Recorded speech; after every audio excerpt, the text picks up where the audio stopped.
Prove that O R ये वाला is equal to P R plus R Q. कैसे करोगे इसको?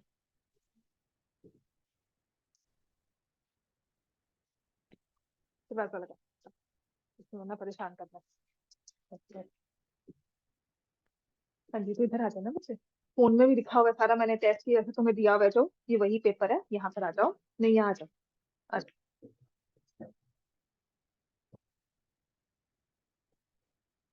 क्या करना चाहिए इसमें?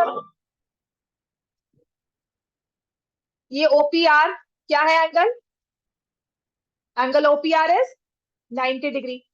और ये जो एंगल होगा कितना हो जाएगा? 60। ये एंगल कितना होगा? अब ये ट्रायंगल हमारे लिए सर्कल्स का नहीं रह गया, कहाँ का आ गया ये? ट्रिग्नोमेट्री। समझ में आ गई बात ये? तो उसने कहा है prove that O R is equal to P R plus R Q. O R की वैल्यू निकालनी है, तो मैं पी आर के साथ लेती हूँ। P R upon O R, P R upon O R क्या हो जाएगा? sin 30 P R upon O R 1/2। And this is when I say opposite side, adjacent side बहुत हैंडी रहती है। एंगल 30 के ऑपोजिट वाली साइड साइन में तभी यूज हुआ, और 90 डिग्री के ऑपोजिट बनती है हाइपोटेन्यूज। तो ये आ जाएगा P R into two is equal to O R. फिर आप लिखोगे पी आर और आर क्यू तो इक्वल है, क्यों? Tangents from external point. और P R plus R Q is equal to O R. Circles में एक एंगल 90 आपके पास है ही है, रेडियस और टेंजेंट वाला। बात क्लियर हुई? हाँ, कल सॉल्व नहीं हुआ था ये? तुमसे हो गया था सॉल्व ये?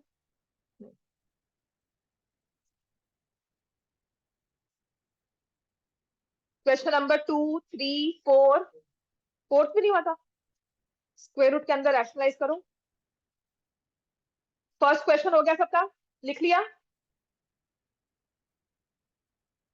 इस पूरे पेपर को सॉल्व कर लेना। इसमें 2-3 क्वेश्चन अगर होंगे जो सॉल्व नहीं होने वाले हैं, बाकी तो सब हुए होंगे क्योंकि सारे बुक सही थे ऑलमोस्ट। ये है 1 + sin A upon 1 - sin A का स्क्वायर रूट। कैसे करोगे इसको? मल्टीप्लाई किससे करेंगे? 1 + sin A। और जो भी ये मल्टीप्लीकेशन हो रही है, this will be outside of the square root और इनसाइड। ये स्क्वायर रूट साइज बड़ा हो जाएगा आपका। सारे नंबर, सारी टर्म जो भी है, हम स्क्वायर रूट के बाहर नहीं लेके आ सकते इसको। तो जो भी हम इसकी रैशनलाइजेशन कर रहे हैं, that is inside the square root sine. अब ये आ जाएगा 1 + sin A का होल स्क्वायर। और नीचे क्या आएगा? 1 - sin²A। और ये सारा काम इसलिए करें कि स्क्वायर रूट हट जाए, क्योंकि राइट हैंड साइड में स्क्वायर रूट नहीं है। अब क्या करना चाहिए? 1 - sin²A किसके इक्वल होता है? cos²A। और 1 + sin A को क्या करेंगे?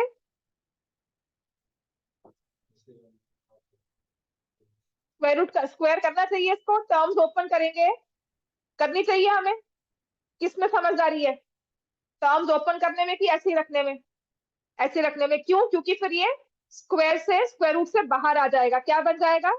1/sin A/cos A। अब इसको हमें क्या करना चाहिए? 1/cos A plus sin/cos A। sin A/cos A which will be secant A plus tan A, जो कि हो जाएगा equal to R, and hence it will be proved। Book में है ना ये क्वेश्चन आपका? तूने बुक भी नहीं सॉल्व की हुई लगता है। हाँ, तो फिर बुक का क्वेश्चन है ये तो मैंने आपको दो टर्म्स करके दिया हुआ है। ये होता है 1 + sin A, 1 - sin A plus 1 - sin A upon 1 + sin A square root में। क्वेश्चन 5 हो गया था। क्वेश्चन नंबर 6 में वो जो सबने कहा था पेंडुलम में प्रॉब्लम आ रही है, देखो पेंडुलम की जो मूवमेंट लेनी है ना आपने, वो सेक्टर की तरह ही लेना है। पेंडुलम यहाँ से अटैच होता है, इस तरह से इसकी मूवमेंट दिखाते हैं। So it moves like this. Oscillation यही गिनते हैं ना इसकी, right? So pendulum of a clock, pendulum की लेंथ है 15 सेंटीमीटर। मिनट हैंड दिया हुआ है 9, और आर हैंड दिया हुआ है 6 centimetre. Area swept by the minute hand in 10 minutes. क्या निकालना है? मिनट हैंड मतलब 9 सेंटीमीटर वाला। मिनट हैंड जब मूवमेंट करता है 10 मिनट्स में, तो एंगल कितना बनेगा? Angle made by minute hand in 1 minute hour hand का होता है। Angle made by minute hand in 1 minute 6 degree है कि नहीं? है नहीं याद है? अच्छा, पूरे घड़ी में कितने डिग्री होते हैं? 360। जो मिनट हैंड है वो 12 से शुरू होकर दोबारा 12 में कब पहुंचेगा? 60 मिनट्स। तो 1 मिनट में कितना मूव किया उसने? 360 डिग्री बाय 60 मिनट्स। कितना हो जाएगा? 6 डिग्री पर मिनट। क्लियर हो गया? So minute hand moves 6 degrees in 1 minute. Minute hand की मूवमेंट है 6 डिग्री पर मिनट। अब यही आर हैंड की हम देखें तो क्या मूवमेंट होती है उसकी? आर हैंड ने 12 o'clock से स्टार्ट किया। पूरी डिग्रीज कितनी है? 360। आर हैंड को दोबारा से 12 पर आना है, तो कितना मूव करना होगा उसको? 1 घंटे बाद वो कहाँ होगा? आवर हैंड, आर हैंड कहाँ होगा? 12 से 1, फिर 1 से 2, 2 से 3, करते करते उसे 12 पे पहुंचना है। कितने घंटे में पहुंचेगा? 12 आवर्स लग गया ना, तो डिवाइड बाय 12 कर दो।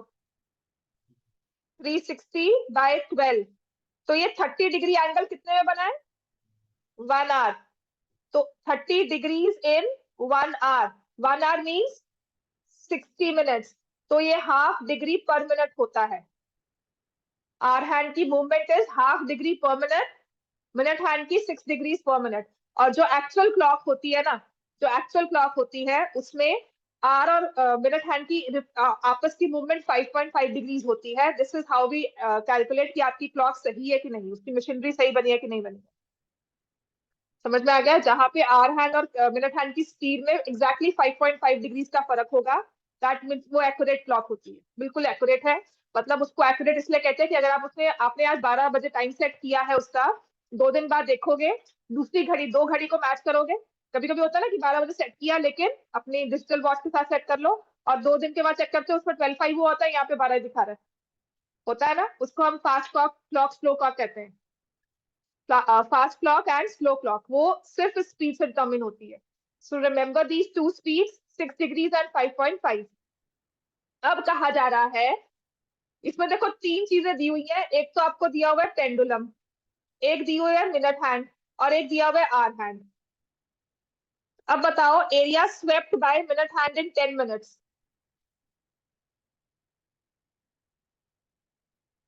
क्या होगा आंसर?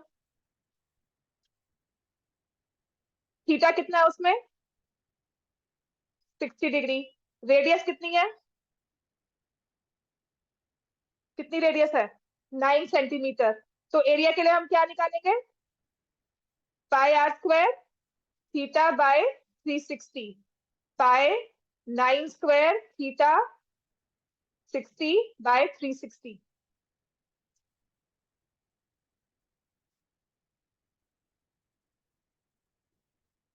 27 π/2, चाहे इसको 3.14 या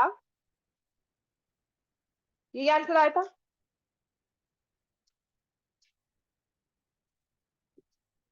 कैलकुलेशन अगर की थी, आंसर यही था आपका।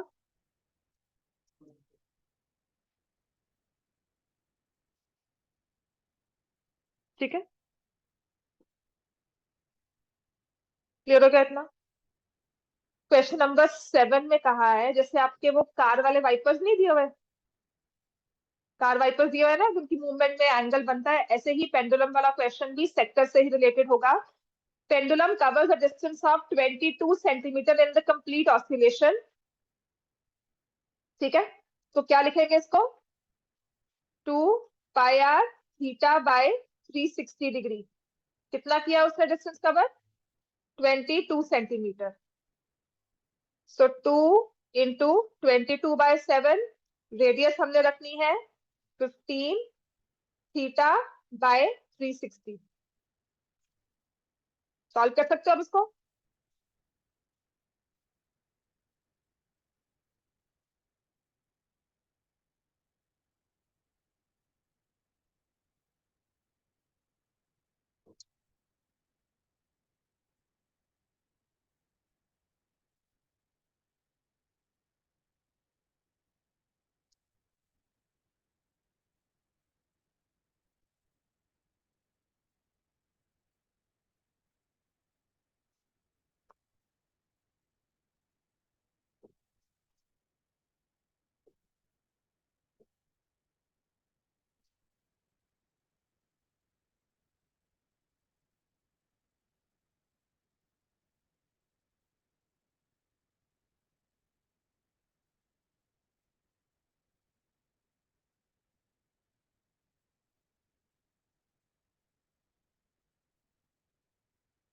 अच्छा, इसमें ना कंप्लीट ऑसिलेशन है, वैसे थोड़ा सा ध्यान रखना चाहिए। ठीक है, तो कंप्लीट में उसने डिस्टेंस कवर किया है 22।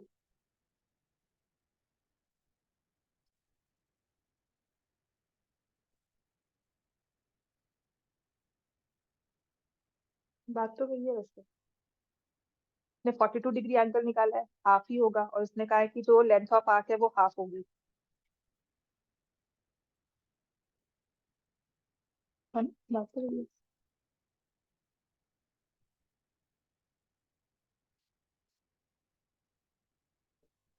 ऑसिलेशन का यही देखोगे ना, अगर 42 भी निकालोगे तो आंसर तो 84 ही आना चाहिए ना, क्योंकि सेंटर पे तो एंगल ऐसे ही बनेगा ना उसमें। कुछ 42।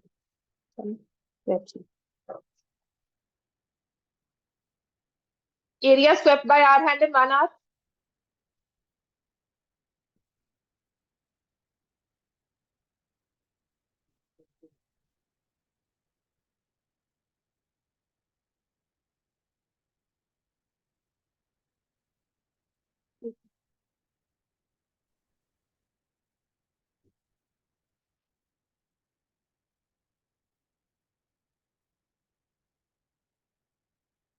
फॉर्मूला क्या यूज करोगे, ईश्वी बताओ। Hmm, pi are square. Radius क्या होगी इसमें बेटा? लाइन की किसका लिखा है? हाँ, तो 6। 1 आवर का मतलब कितना एंगल होगा आर हैंड का? हम्म, अच्छा, ठीक है।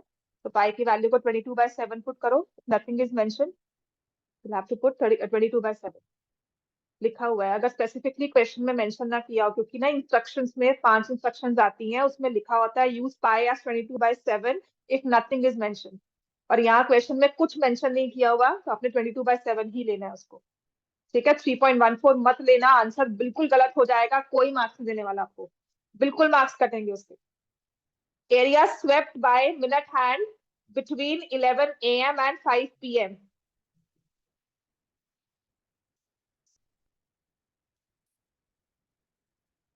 50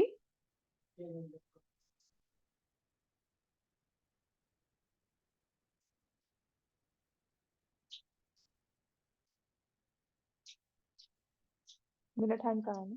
ये आर हैंड एक्चुअली। चलो ठीक है।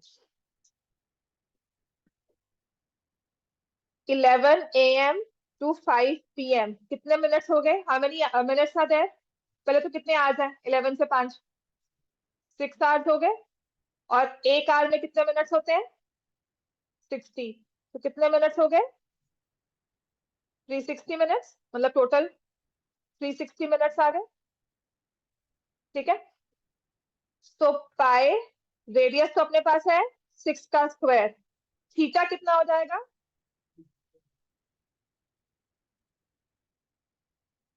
ठीक है,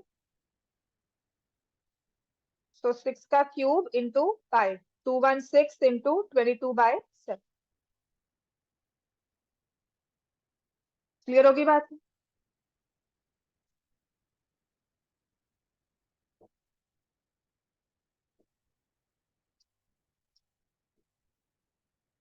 नव्या नेक्स्ट पेपर कब है? मैम परसों है वोकेशनल का। अच्छा, तो तुम आज आ भी सकती थी वैसे।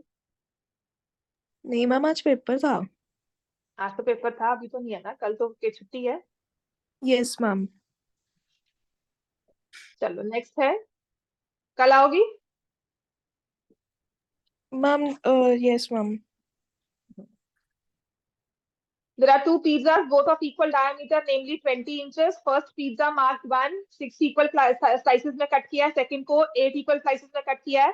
तो area of one slice in pizza 1, ठीक है? पिज्जा 1 पता है ना, ये 6 स्लाइसेस हुई है, पिज्जा 2 की 8 स्लाइसेस हुई है.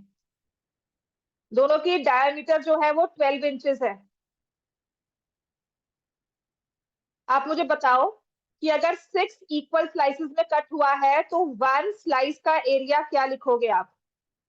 वन स्लाइस क्या फॉर्म करेगा उस सर्कल का? क्या शेप बन जाएगी? सेक्टर. सेंटर पे एंगल कितना होगा? 60 डिग्री. क्लियर हो गया ये? तो अब आपको एरिया ऑफ वन स्लाइस निकालना है, तो क्या होगा? Pi are square theta by 360. Pi radius क्या है? 6 का square theta 60 by 360. So area of one slice will be 6 pi.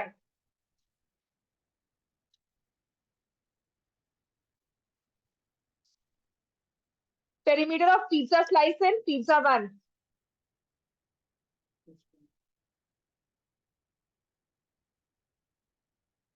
Perimeter निकालो आप. पाई की टर्म्स में से आंसर निकाल दो.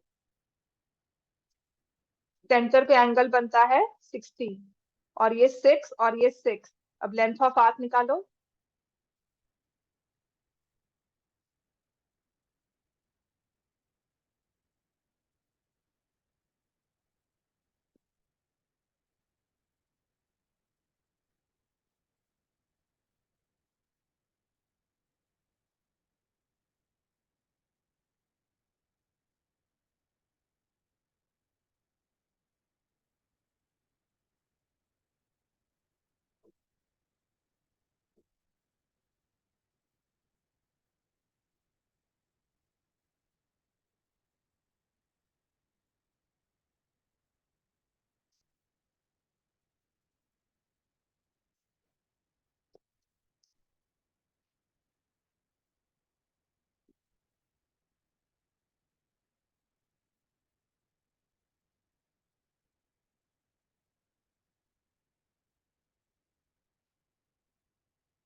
इलेवेंथ डन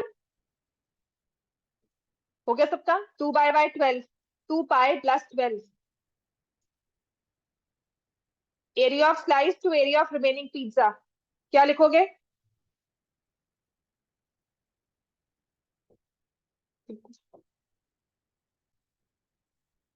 छह हिस्से किए हैं, उसके एक हिस्सा निकाल दो, बाकी 5 हिस्से हैं. 1:5 है ना, इक्वली साइज किया हुआ है हमने. क्लियर हो गया इतना?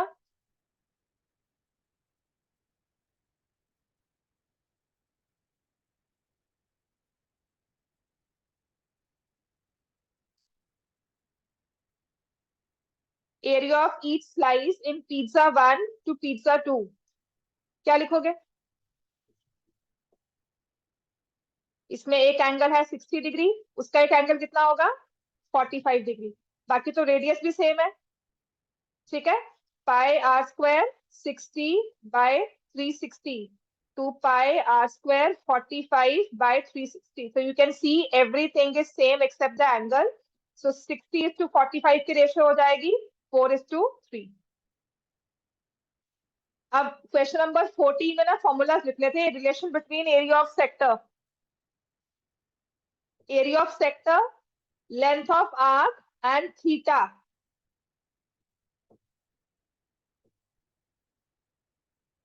ठीक है? Angle theta subtended by the arc eight the centre and radius of the circle. इसका वैसे तो एक फॉर्मूला याद ही कर लो, अगर ये एमसीक्यू में क्वेश्चन आ गया तो लंबा थोड़ा नहीं लिखोगे. Area of sector is length into radius divided by 2। वो ये कह रहा है, यहाँ पर जो क्वेश्चन इसने जो आंसर दिया हुआ ना उसने लिखा तो यही हुआ है, but what they mean actually is relation between area of sector, length of arc जिनका एंगल सेम है, subtending angle theta at the centre and radius. Area, length और रेडियस में क्या रिलेशन है? If the angle is same तो क्या होगा? Area is equal to length of the arc multiplied by radius divided by 2। Clear है इतना? ये फॉर्मूला याद है सबको कि नहीं? याद है ना ये? नहीं। एरिया ऑफ सेक्टर क्या होता है?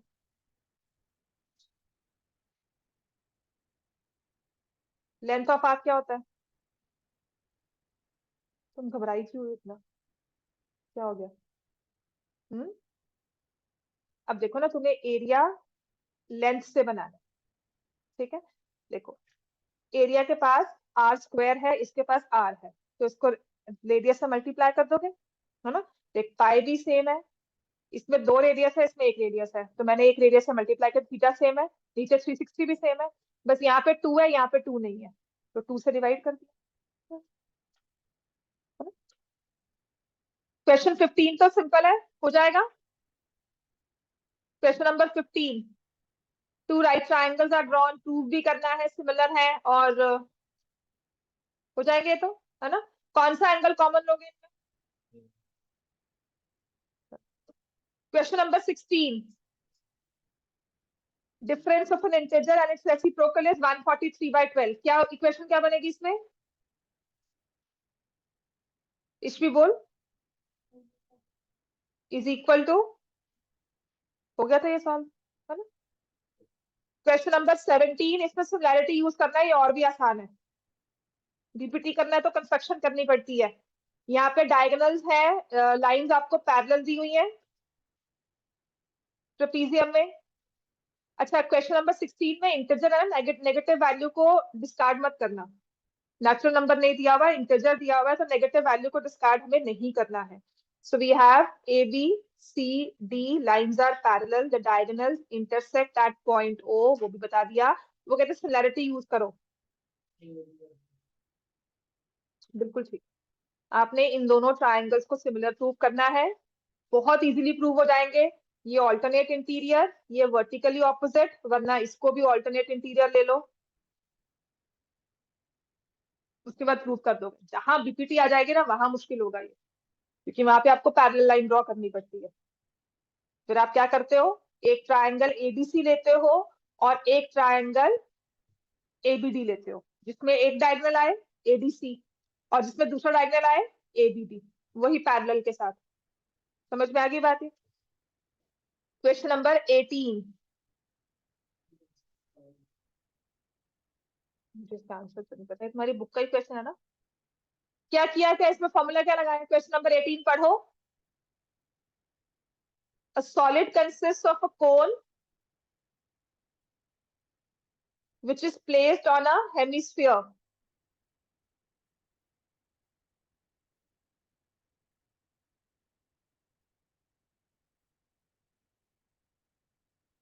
जिसकी रेडियस है 60 सेंटीमीटर, कोन की हाइट है 120 सेंटीमीटर, रेडियस है 60 सेंटीमीटर। ठीक है? अब वो कह रहा है कि इस वाले को हमने एक ऐसे सिलेंडर में रखा है so that it touches the bottom, मतलब ये नहीं कि कुछ भी पोर्शन इसका बाहर है, कंप्लीटली इमर्स हो गया ये सॉलिड, कंप्लीटली इसने बॉटम को टच किया, ऐसा नहीं कि कुछ पोर्शन इसका बाहर है। ठीक है? और जो सिलेंडर है उसकी रेडियस तो 60 है, मतलब ये एग्जैक्टली फिट तो हो जाएगा। और हाइट कितनी दी हुई है? 180। It is able to adjust, क्योंकि कंप्लीट सॉलिड की हाइट कितनी होगी ये हमारे वाले? यहाँ तक 120 है, 60 आगे आ गई, तो कंप्लीट सॉलिड की हाइट कितनी हो गई? 180। तो सिलेंडर ने कंप्लीटली इसको इमर्ज किया है, ना भी किया हो तो हमें करना क्या है? अब वो कहता है कि इसमें कितना पानी रह गया सिलेंडर में जब ऐसा किया, क्या करोगे answer? Amount of water left, volume of cylinder minus volume of cone, और उसी में से माइनस कर देंगे वॉल्यूम ऑफ हेमिस्फीयर। अगर प्लस कर रहे हो तो दोनों को ब्रैकेट्स में रखना। समझ में आ गया? Clear everyone? कंफ्यूजन है कोई इसमें? बुक का ही क्वेश्चन है ये आपका। 19th हो जाएगा, इसके आंसर्स मैं आपको बता दूंगी। 19 तो मीन और मीडियन निकालना है, मीन मोड निकालना है, इजी है आपको। फ्रीक्वेंसीज बस क्या करना है इसमें, फ्रीक्वेंसीज नहीं, class intervals. Question number 18 everyone done. Kaisha हो गया 18? समझ में आ गया सबको? चलो क्वेश्चन नंबर 19, पहला स्टेप हमें क्या करना चाहिए शिमरन बताओ इसमें। क्लास इंटरवल्स को क्या करेंगे, कंटिन्यूस। ठीक, ज्योति बताओ क्लास इंटरवल्स को कंटिन्यूस कैसे करेंगे?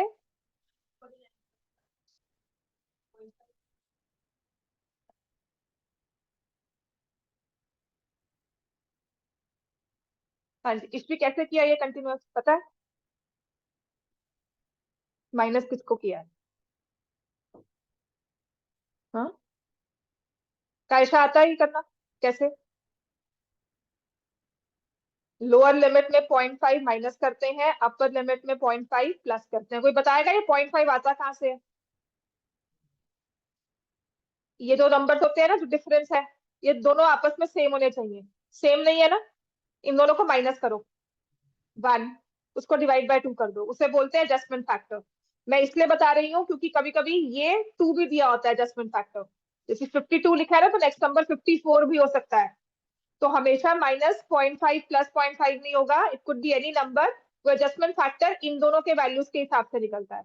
अब क्योंकि तुम लोग बोर्ड वाले बच्चे हो ना, तो शायद तुम्हारे लिए मतलब चांसेस वही है कि आपको 1 का ही आए एडजस्टमेंट फैक्टर, 0.5 ही आए। बट कोई भी क्वेश्चन हो, मीन में फर्क नहीं पड़ने वाला, चाहे एडजस्टमेंट फैक्टर निकालो चाहे नहीं निकालो, पर निकालना है। समझ में आ गया? क्योंकि मोड को बहुत फर्क पड़ता है, मोड ने तो एडजस्टमेंट फैक्टर के साथ ही आंसर करना है, सही निकलेगा। तो 20, 120, 105, 125 and 30, this is F I. X I क्या निकलेगा?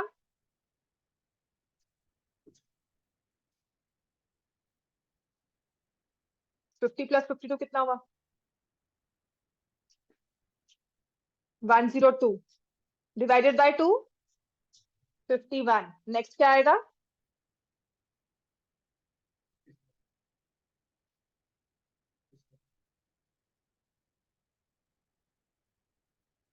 60। अब मल्टीप्लाई भी कर सकते हो, ठीक है, या फिर आप DI लेकर भी कर सकते हो। ठीक है, मीन आ जाएगा। What about mode? मोड के लिए हम क्या लेते हैं? हाईएस्ट फ्रीक्वेंसी कौन सी है इसमें? 125। चल कभी बताओ मोड का फॉर्मूला। मोडल क्लास कौन सी है?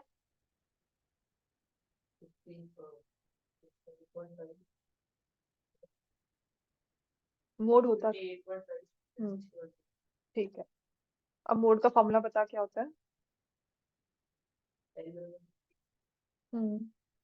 फॉर्मूला बता दो बस, उसके बाद तो वैल्यू समझ में आ जाएगी। जिसको फॉर्मूला याद है ना, वो वैल्यूज भी कर लेगा।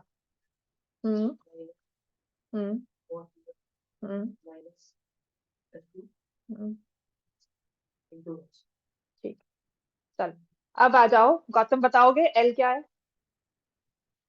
ठीक है, सारी वैल्यू बताएगा मुझे। बताओ 58.5। F1 कितना है बेटा? F1 is frequency of the middle class. ठीक है, नहीं 60 क्यों, frequency of the middle class 125 minus F0 क्या होगा?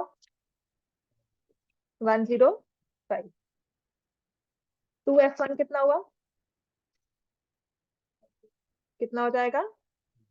माइनस, और फिर माइनस, और H कितना है?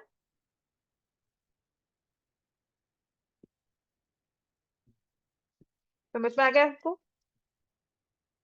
फॉर्मूला याद है सबको ये? ठीक है।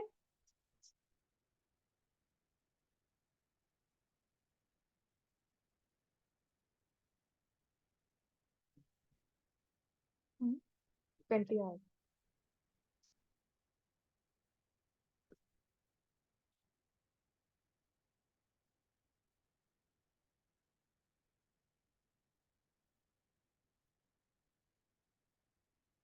समझ में आ गया ये?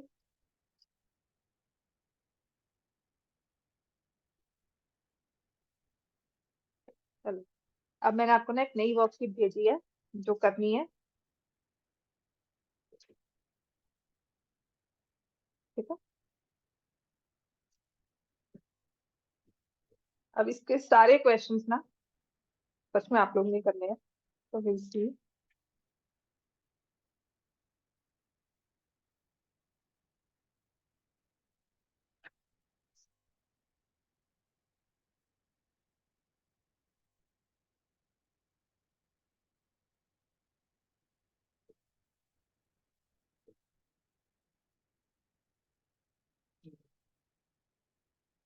बता दो।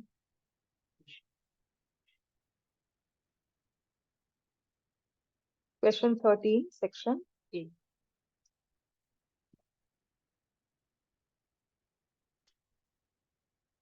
क्या क्वेश्चन है वो भी बोल दो। क्वेश्चन कौन सा बता बोलो। कॉन्वेंट वाला ना? लगे। अच्छा। हम्म,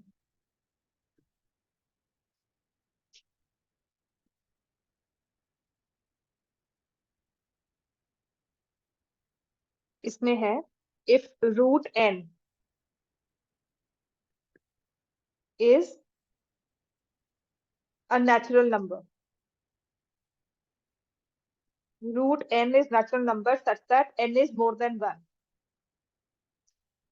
Which of the following can be definitely expressed as product of primes?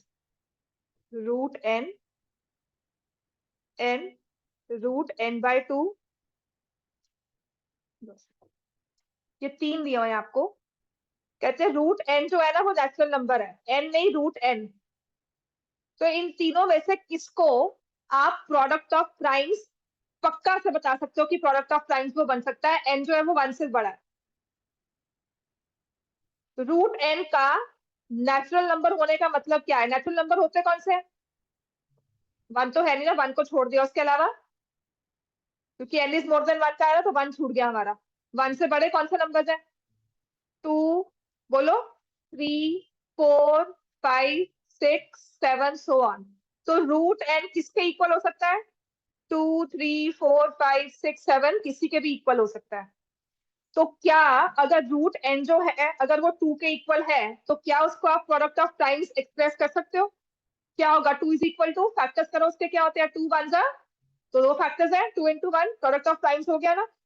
Then what about 3?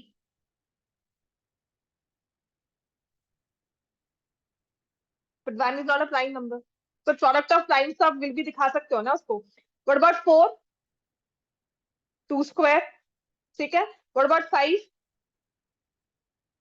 5 into 1 6 है, तब भी होगा। तो अगर रूट एन है तो क्या उसको हम as product of primes express कर सकते हैं ना? है ना? अच्छा, प्रोडक्ट ऑफ प्राइम्स किसको एक्सप्रेस कर सकते हो हमेशा? कॉम्पोजिट नंबर को, राइट? इसमें भी कंफ्यूजन आ जाती है, ज्यादा टेक्निकल होना चाहिए। इसमें ओनली 2 का ऑप्शन है।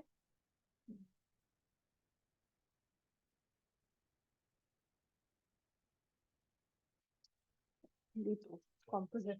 हाँ, ओनली 2 है ना, मुझे भी ओनली 2 ही लगता है। क्योंकि अगर आप एक प्राइम नंबर को आते हो तो उसको आप प्रोडक्ट ऑफ प्राइम्स एक्सप्रेस नहीं कर सकते। बट इफ यू से n which is n square, आप रूट n को स्क्वायर कर रहे हो, तो किसी भी नंबर को आप स्क्वायर कर रहे हो अदर देन 2, तो इसको तो प्रोडक्ट ऑफ प्राइम्स आप एक्सप्रेस कर सकते हो ना।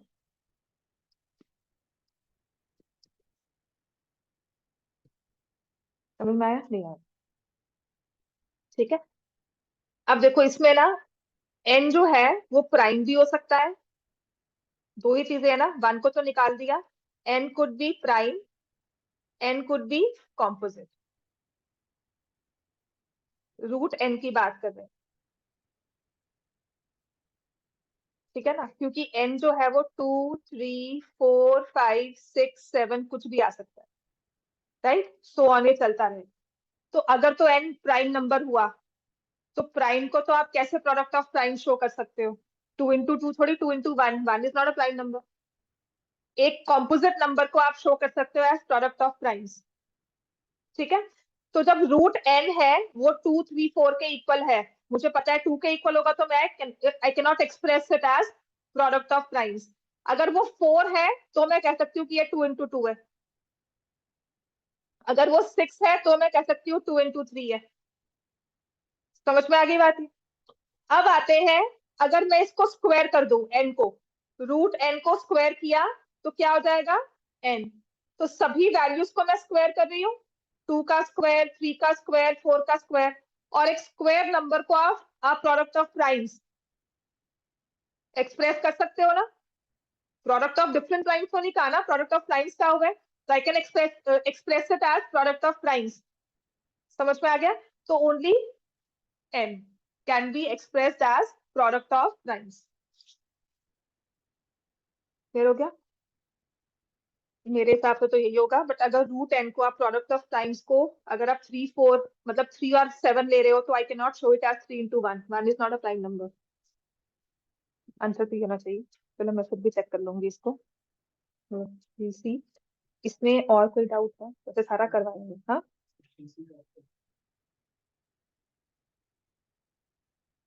करो भाई, चलो करो सब। Prove that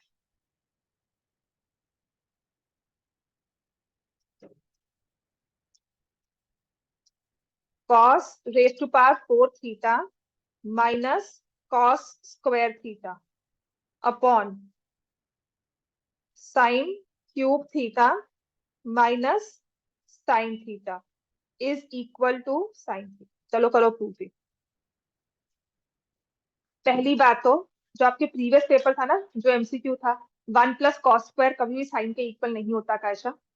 1 + cos² is not equal to sine square theta, है ना। 1 माइनस होता है, 1 + cos² को कभी नहीं लिखना। अच्छा, लेफ्ट हैंड साइड में सबने स्टेटमेंट लिख लिया?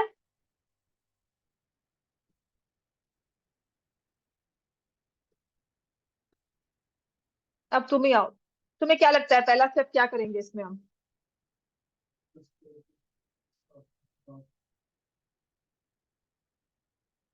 होल स्क्वायर कैसे होता है? a+b होल स्क्वायर क्या होता है?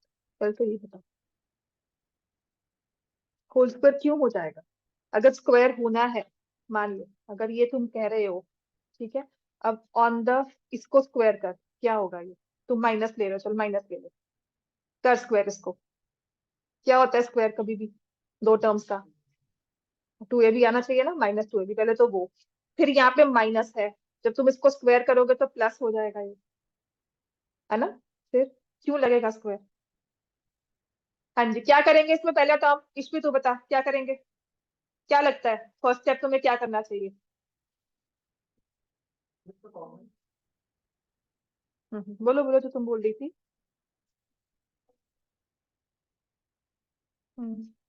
cos थीटा का होल स्क्वायर कैसे? क्या लिख रही हो तुम इसको? इसको क्या लिख रही हो बताओ? क्या करेंगे इसको? कॉमन ले लेते हैं। हाँ, ये क्या बन जाएगा? और नीचे और क्या आ जाएगा? ठीक है ना, क्लियर हो गया ये? अब अगर ये cos स्क्वायर थीटा है, I can write it as cos square theta -1 को मैं क्या लिख सकती हूँ? Minus sine square theta. समझ में आया? और नीचे साइन थीटा है, तो साइन स्क्वायर थीटा को मैं क्या लिख दूंगी? -cos square theta. ये ये कैंसिल हो गया, माइनस माइनस कैंसिल हो गया, ये खत्म, और ये साइन थीटा। जो तुम कह रही थी शायद, जो मे बी, पता क्या है, तो डर इतना जाते हो ना, पता नहीं जैसे मैं कुछ क्या करूंगी, बोल रहे हो चाहे गलत ही बोल रहे हो, बोलो तो सही, तुमने कहा इसको स्क्वायर लिखोगे, मे बी आए was not able to understand. If you were saying this, इसके बाद क्या? ये कह रही थी? नहीं. अगर ये भी कर रहे थे तो इसके बाद क्या? ए स्क्वायर माइनस बी स्क्वायर लगाओगे, पर नीचे वो नहीं लगा सकते, है ना? अब नीचे ए क्यूब माइनस बी क्यूब भी नहीं है, तो उसके बाद क्या? और मुझे सीधे सीधे दिख रहा है कि ये एक्स रेज टू पावर 4 है और माइनस एक्स स्क्वायर है, तो क्या करना चाहिए इसमें? टर्म्स कॉमन लेंगे कि नहीं लेंगे? ठीक है. हाँ जी, स्क्वायर समझ में आ गया? हो गया इतना प्रूफ इसी का? सिक्स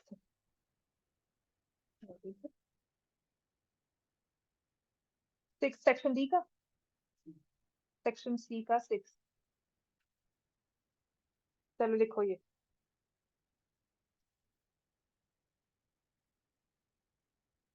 अगर तुम्हारा पेपर हो ना, तुम अपने आप इसको सॉल्व कर लो. यश स्कोर्ड 40 मार्क्स. आपकी नेगेटिव मार्किंग आ जाए ना पेपर में एमसीक्यूज की, तुम्हारा ये क्वेश्चन कभी गलत ना हो. 40 marks in a test receiving 3 marks for each correct answer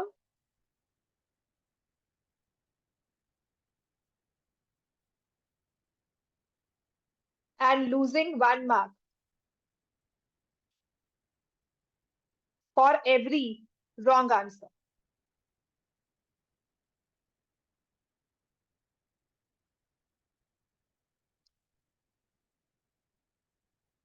Had 4 marks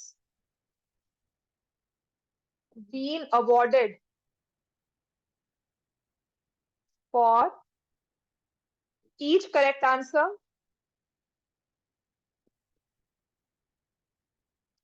and 2 marks deducted, -2 for every wrong answer.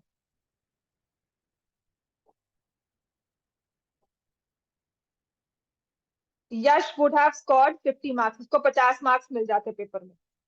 ठीक है. So how many questions were there in the test? Total number of questions. अब इसमें condition पता क्या होता है कि आपने सारा अटेम्प्ट किया, कुछ भी नहीं छोड़ा, अनअटेम्प्टेड कुछ भी नहीं है.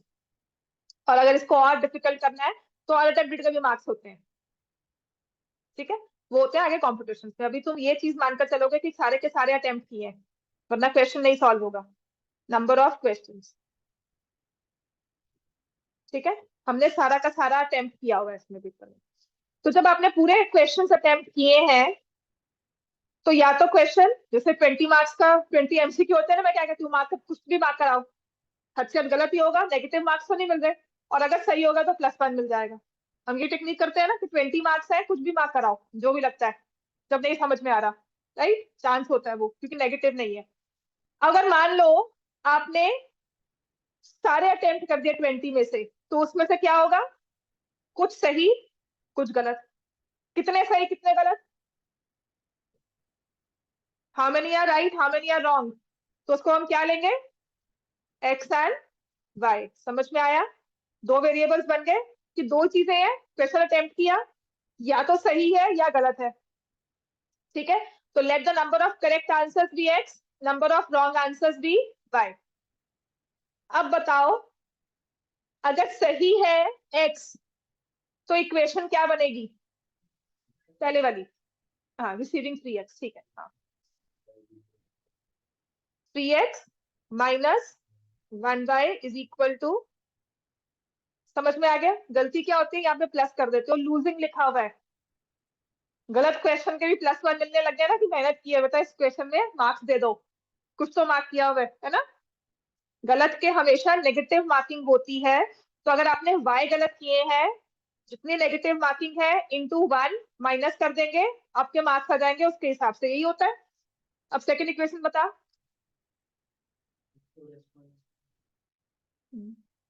समझ में आ गई बात? ये इसकी ना लास्ट ईयर केस स्टडीज भी बहुत थी. उसमें ऑप्शंस दी हुई थी कि 150 क्वेश्चंस हैं, अगर इतने सही हो.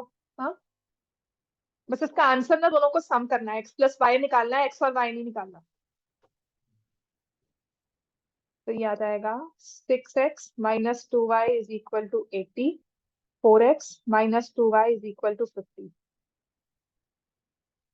2x is 30, x is 15,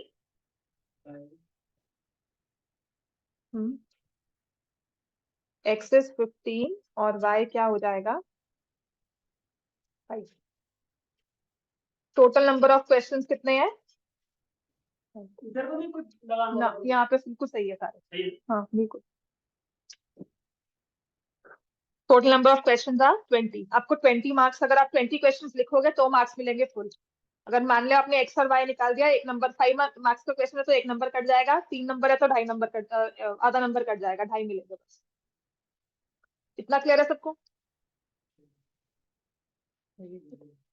बस यही है, और भी है? और भी है? उधर बाथरूम में अगर वो, हाँ तो वो ये, और नहीं मुझे पता। क्वेश्चन नंबर 2 मुझे ये आता नहीं है। अच्छा, कौन करके बताएगा ये बताओ। फाइंड द रेशियो, रेशियो निकालना है इन विच 2x minus 5y plus 10 equal to 0 divides line segment joining। क्या हो गया? -10 -1 and b85। also find point of intersection।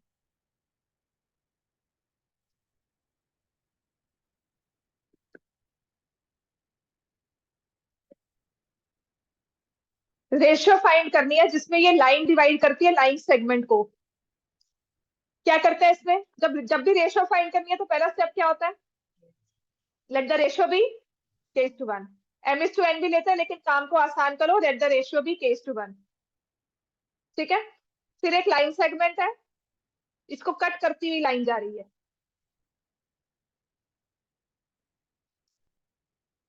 तो ये दोनों आपस में क्या कर रहे हैं?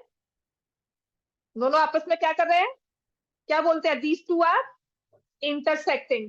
तो जब दो चीजें, दो लाइंस और एक लाइन सेगमेंट, एक लाइन लाइन सेगमेंट इंटरसेक्ट कर रही हैं, तो ये क्या बनता है? What is this called? Point intersection point. Point हुआ ना, तो पॉइंट किस फॉर्म में होगा? X Y. चलो इसको मैंने मान लिया कि ये पॉइंट पी है, एक्स वाई की फॉर्म में है। अब आप कह रहे हो ये रेशो k:1 है, तो अब जितने हमने कोऑर्डिनेट पढ़ी है, सेक्शन फॉर्मूला पढ़ा है, उसके हिसाब से हम क्या निकाल सकते हैं? This point of intersection. ये डिवाइड भी कर रहा है लाइन सेगमेंट को, तो मैं क्या निकाल सकती हूँ इसके फॉर्मूला के हिसाब से? रेशियो। रेशियो तो निकाली हुई है k:1। मैं क्या निकाल सकती हूँ इस पॉइंट के? रेशियो यूज करके क्या निकलते हैं? कोऑर्डिनेट्स। ठीक है ना? तो ये आ जाएगा 8k minus 10/k+1।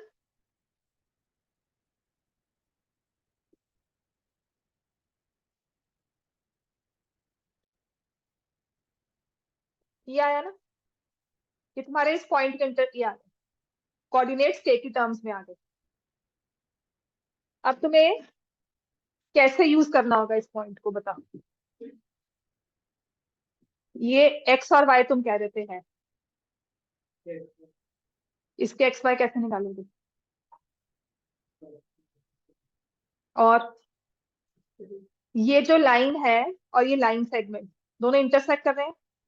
Line segment के तुम्हें एंड पॉइंट्स पता है, इस लाइन के बारे में तुम्हें क्या पता है?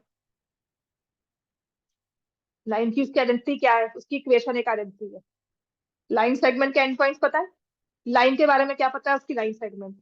अब ये जो पॉइंट है, ये लाइन पे भी लाई करता है और लाइन सेगमेंट पे भी। और कोई भी पॉइंट जब एक लाइन पे लाई करता है तो उसका क्या काम होता है? अब हंसी नहीं आ रही? whenever a point lies on the line, हाँ जी, it is called the solution of that line, solution of equation। तो मैं x की जगह क्या पुट करूंगी? आप समझ में आया कि जब भी ऐसा क्वेश्चन आए, आपने पॉइंट ऑफ डिवीजन निकालना है इन टर्म्स ऑफ k, और उसको इक्वेशन में सब्स्टिट्यूट कर देना है, k की वैल्यू आ जाएगी और k की वैल्यू के साथ आपके पास पॉइंट भी आ जाएगा। क्लियर है? हाँ जी, और बताओ इसमें कर सॉल्व इसको। बस बाकी हो गए तो सारे।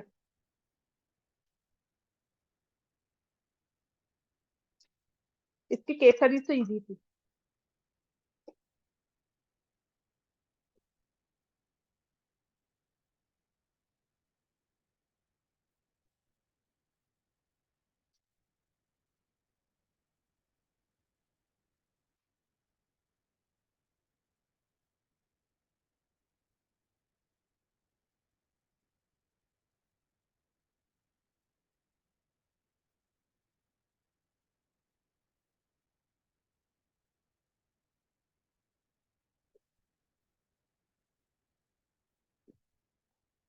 This is 16K minus 20, 25K plus 5, 10K plus 10, -9 plus 10 हो गया K, और ये हो गया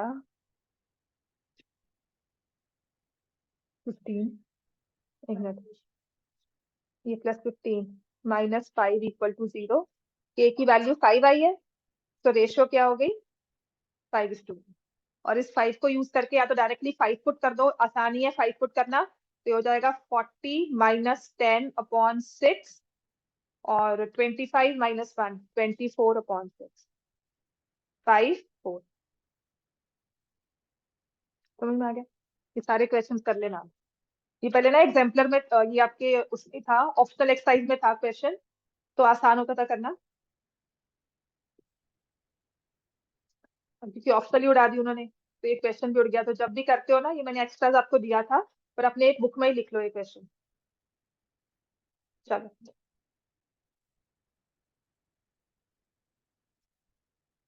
ये ना मैंने आपको ग्रुप में शेयर किया है पेपर, ये अराउंड 75 क्वेश्चन तो है, ठीक है। और सारे प्रीवियस ईयर बोर्ड पेपर्स, जितने भी बोर्ड पेपर्स है ना। और एक चीज रियलाइज की है, अगर आप अपने प्रीवियस ईयर का 23 के सारे बोर्ड पेपर सॉल्व कर लोगे ना, आपके प्री बोर्ड्स कवर है, प्री बोर्ड की केस स्टडीज वगैरह सब कवर है उसमें। जो भी टेढ़ी मेढ़ी केस स्टडीज आ रही है वो सब प्री बोर्ड से ही आ रही है, ठीक है। तो difference in areas of two segments of a circle, radius दिया हुआ है 5 centimetre, formed by chord subtended angle of 90 degree at the center। क्या करना चाहिए हमें पहले इसमें? सच में एमसीक्यू फॉर्म में ही आया हुआ है। सर्कल ड्रॉ किया, ठीक है। दो सेगमेंट्स का डिफरेंस निकालना है, तो पहले तो मैं बताऊंगी कि सेंटर पे एंगल कितना बना। कितना दिया हुआ centre angle?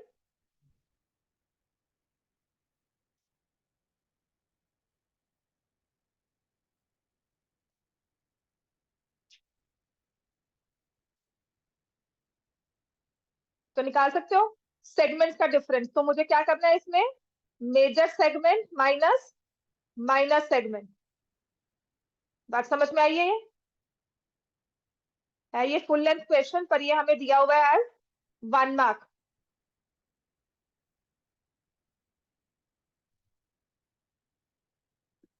Major segment minus minus segment, central angle 90 है। What about area of minor segment? क्या होता है area of minor segment? Area of sector minus area of triangle. Radius कितनी दी हुई है? 5।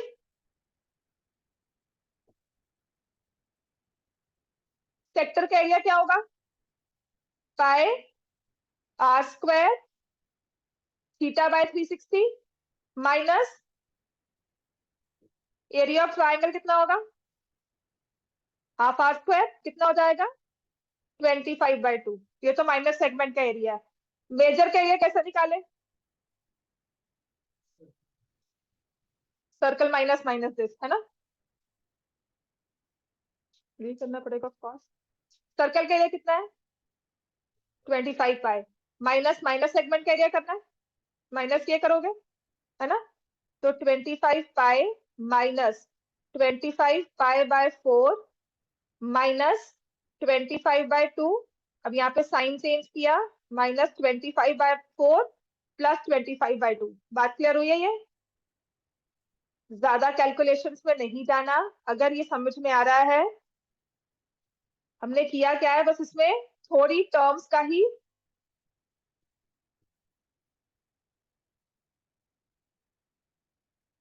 So this is 25 pi minus 50 pi by 4. 25 pi minus 25 pi by 2.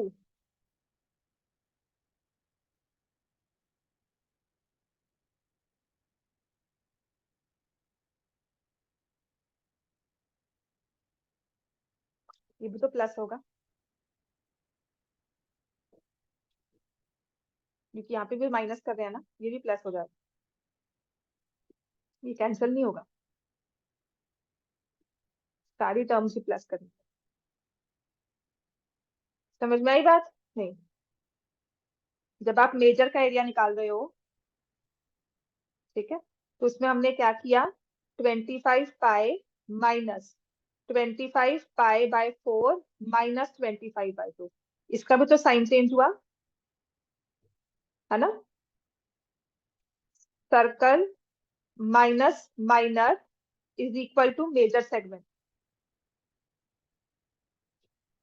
बात clear हुई? तो सारी टर्म्स ही प्लस हो जाएंगी, ये 25 पाई माइनस 50 पाई बाय 4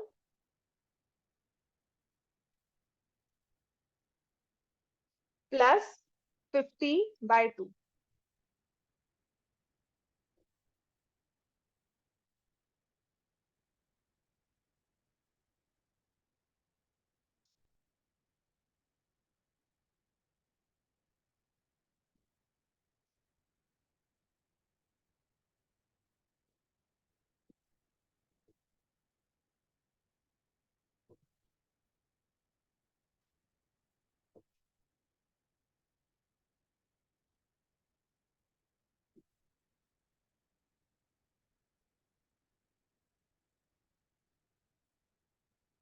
हाँ जी, क्या आंसर आएगा? ऑप्शन चेक करो।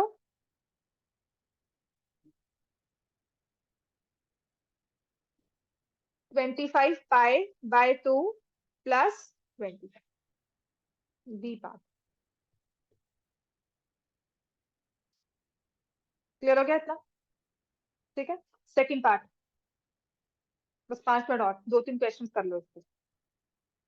सेकंड पार्ट अगर कल आ रहे हो तो कल इसी को मैं फर्दर कंटिन्यू करवाऊंगी, चाहे ऑनलाइन लगा लेना, पर ये लगा लो, कर लो क्वेश्चंस, क्योंकि बोर्ड के हैं, प्री बोर्ड ही थोड़े हो जाएंगे, फिर प्रैक्टिस से हो जाएगी।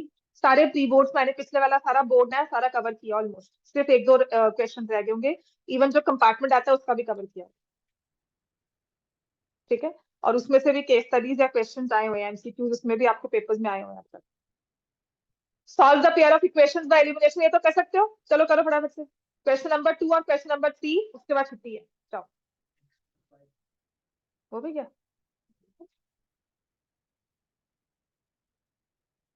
चल फिर उसके आगे 3-4 क्वेश्चन ड्रॉ कर लेना, ठीक है। 7x minus 2y equal to 3, 11x minus 3 by 2y is equal to 8, ये तो सॉल्व कर सकते हो। अच्छा, एनी सजेशंस, मतलब क्यों सोच रहे हो मैंने ये क्वेश्चन इतना इजी सा क्यों दिया होगा?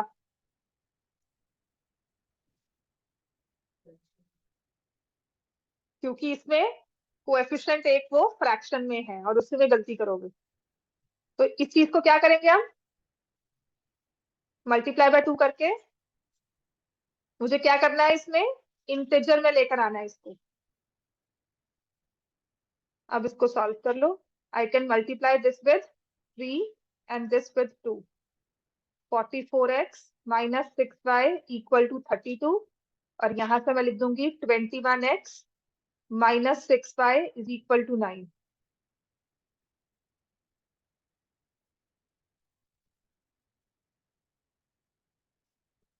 x इज 1,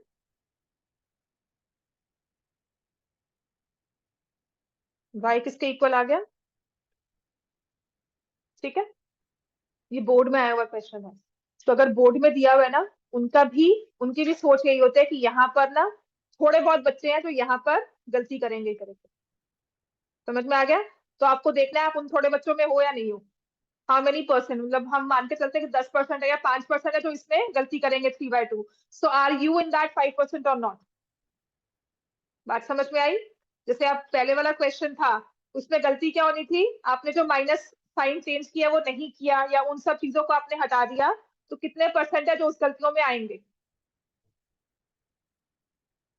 चलो, a two-digit number is 4 times the sum of its digits and twice the product of its digits. Find the number.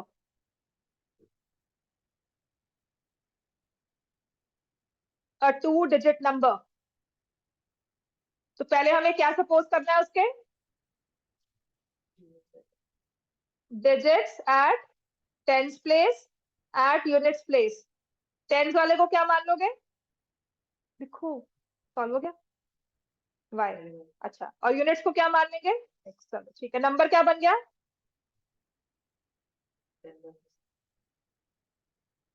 समझ में आया सबको ये। अब बताओ, अ टू डिजिट नंबर, किसकी बात कर रहे हैं,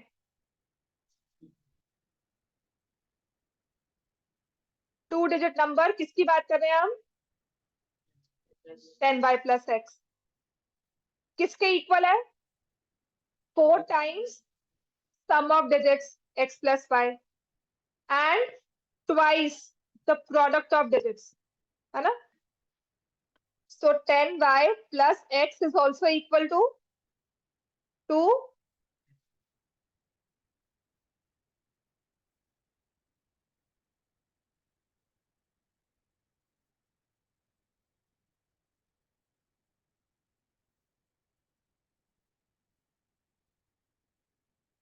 10y plus x is equal to 4x plus 4y। Solve करो इसको, 6x is equal to 6y is equal to 3x, या 2y is equal to x।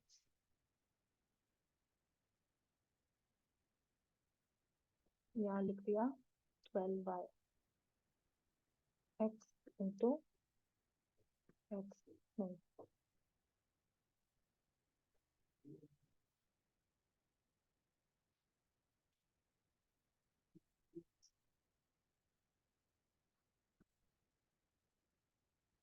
तो यहाँ से आ जाएगा 3y is equal to y square, है ना,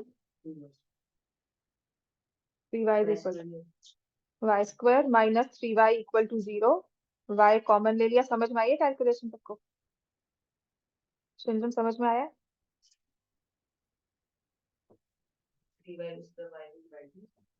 नहीं करना, मत करना, कोई फंकी बैठा हुआ ना टीचर, सच में कह रही हूँ, उसने कहना कि ये आपने कैंसिल क्यों किया वाई को, नहीं करते, ठीक है, मेथड टेक्निक में नहीं है, होता यही है तो वाई 0 पॉसिबल नहीं है, लेकिन ये शो करना है, सब्जेक्टिव पेपर है, मत करना। कोई पुराने वाला टीचर बैठा हुआ ना कि क्यों कैंसिल कर दिया, वो जो ओल्ड स्कूल होते हैं जो थोड़ा मेरे जैसे हुए, हाँ लिखना है, बिल्कुल लिखना है। मैं थोड़ी ओल्ड स्कूल टाइप से, भी मुझे पढ़ाया वैसे हुआ ना कि टेक्निक ये होती है, ऐसे होता है, ठीक है, बट आई होप मतलब कर भी देती हूँ कि ठीक है, अगर बच्चे ने ठीक किया हुआ है, आगे पेपर सही है पूरा, तो चल इसमें से क्या मार्क्स काटने हैं, वो भी ठीक है।